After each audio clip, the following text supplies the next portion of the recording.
Hey Raiders family, it's Bourkeys here and welcome to my pre-game top 10 against Manly. I'm a little late today guys, my apologies, we're an hour before kick-off and I'm pretty nervous about this game.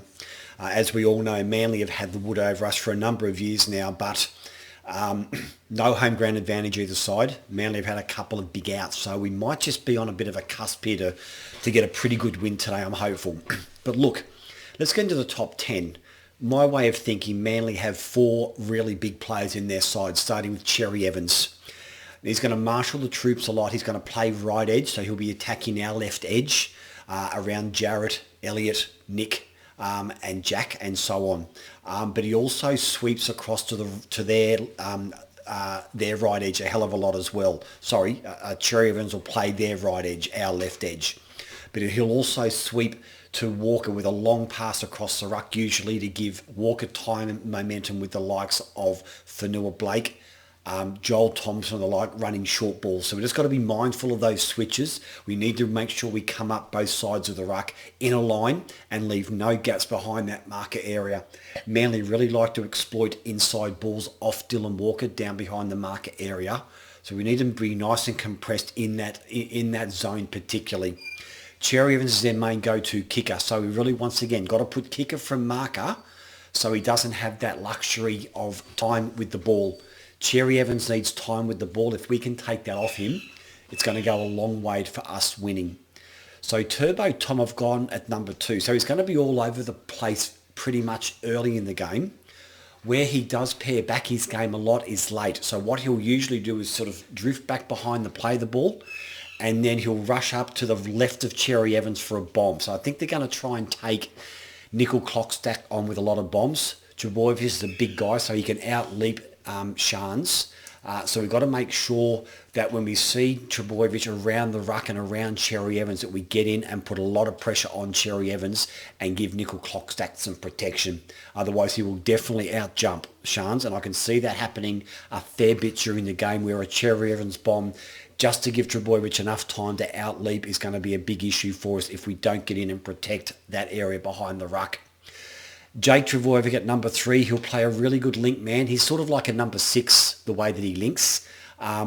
He's probably as good as a spine play, to be honest with you. He's tough, but he throws a really nice ball to Walker. So he'll be a link man 9 times out of 10 to Dylan Walker. So once again, we've got to make sure we take away his options and time with the ball, track him a lot from the inside marker area, and really put a lot of pressure on him that he can't see us coming. He does take a lot of runs down through that ruck. He tries to suck in the markers and our middle defenders with his speed and his ability to get up off the ground quickly for a quick play the ball. He's one of their very solid players. We're not going to stop him completely, but we can certainly make it difficult for him if we can win the ruck when he goes to ground with the ball. Number 4, I've gone for Fanua Blake with the power out. He's going to be their main go-to power forward. He usually early in the game takes 2 sets of 6. He's very good at landing on his chest and getting up for a quick play the ball. So we've got to make sure we're onto that and try and roll him on his back if we can, to take away those couple of seconds that we have breathing space to get into the defensive line. Now, he's also a bully, and he'll try and bully a lot of our forwards and a lot of our players with the way that he plays the game. We just can't get sucked into his crap. We just got to make sure that we get 2 in the tackle and make sure we don't allow the offload. So that's Manly. Let's come to us. I'm looking at our left edge today to really have a big day with Sully out, who's their big impact centre on their right edge, our left edge. I think it just gives Jared and Elliott and Jack and Nick a bit more free range today, with Brendan Elliott taking that right centre position in place of Sully. Elliott hasn't played this year. I think we can really exploit his match fitness and really aim a lot of traffic at him, both left and right shoulders. So I want to see our left edge probably have a lot more of the attacking potency today, particularly inside our 25, and really try to exploit Brendan Elliott's lack of match fitness. Number 6, I've gone kick to the corners. With Trbojevic and those guys, it's important that we grubber the ball or dink the ball to the corners when we're kicking. High balls he's going to eat up fairly easily, but balls that skid on the ground or grubber on the ground just takes his momentum away from getting a quick restart or getting those meters that he wants out of his in-goal area. So I really want us to kick to the corners, grubber type, or making sure our kicks hit the ground so he can't get metres by catching the ball on the full. I think Hodjo is going to play a big role today at number 7. I particularly think Manly are a little bit vulnerable either side of the ruck. They have a lot of big bodies there.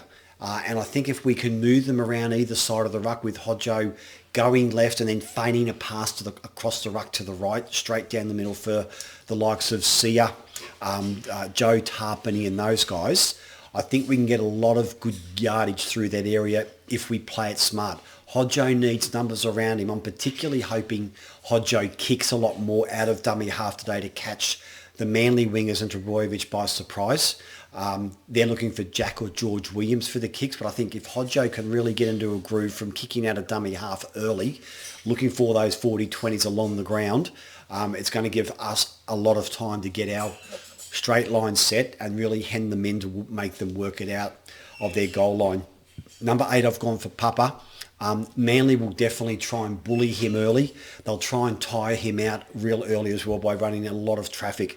They realise Papali is our main go in our pack, so they're really going to try and soften him up and work him over a hell of a lot, I think. Get him on his back, 2 or 3 in the tackle, not allowing the offload. So once again, we really need some quick play, the balls and some quick momentum to give him the space and the freedom and give Hodjo that front foot play that we need desperately to bring the likes of George and Jack into the play as well.